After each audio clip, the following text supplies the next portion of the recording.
Let's talk Descent Journeys in the Dark 2nd Edition. This game I originally actually gave to my friend Jason to paint, and he painted all the heroes and the giants. And then I started painting, I got it back, and painted some of the mobs. Last ones that I was working on were these goblins. Here's one of them. It doesn't look too great.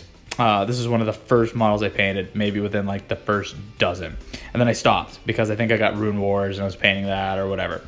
And recently I've had interest in playing Descent with my wife. And so I want to bang out the rest of these guys. I also picked up some lieutenants, they're splig. So we're going to speed paint these guys and see how it turns out. So we're going to start with Goblin Green, and we are going to lay down some base coats. Here's where I start rambling about speed painting a little bit. So what do I mean by speed painting? Well, what we mean by speed painting is prioritizing getting paint on the model so the model can get on the table and play with it. Nowadays, you'll hear terms like tabletop or high tabletop standard or speed painting or display standard, and all those words mean completely different things to all kinds of different people.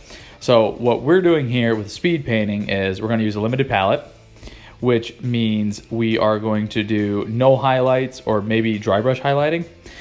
We're going to use just a brown wash or a black wash, and probably only one or two primary colors or secondary colors or any color off the color wheel, and then a lot of neutrals and grays and browns and maybe some blacks and whites. But the priority here is not for it to look great, not to hit all the details, but to get something that will look good enough on the table so that when the whole thing is painted, it'll be an enjoyable experience.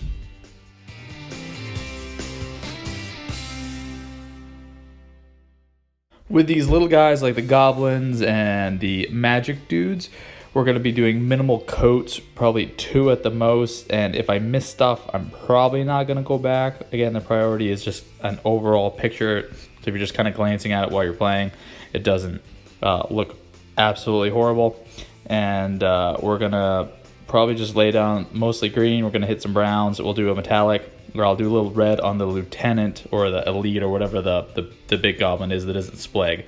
And then we might do a little bit more detail on splig, just so that when he is there, he'll be featured a bit. But again, the priority is getting these guys done and getting them on the table, not taking the same amount of time like we just did with our Reaver.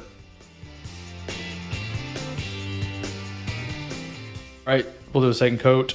I think I miss a part on one of these guys' legs, but again, not worth going back to. We're just trying to get these guys on the table.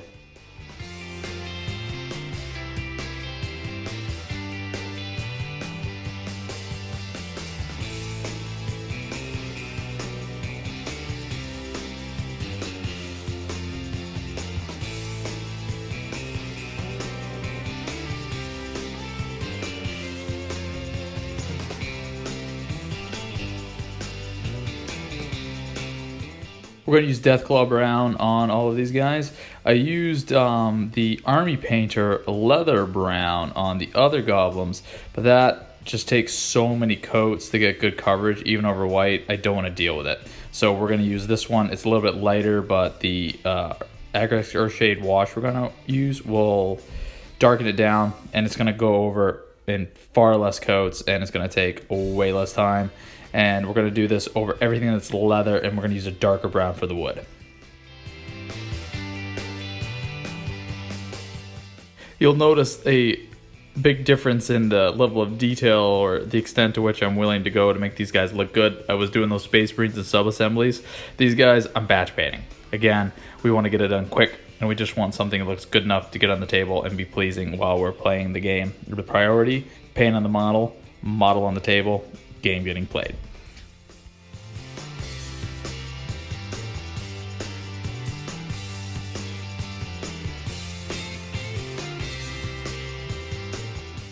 And this is all I had time for this morning. If you hobbied today and made a video, please link it in the description below. I'd love to take a look at it. Come back tomorrow. We're going to finish these guys off and move on. Until then, have a good one.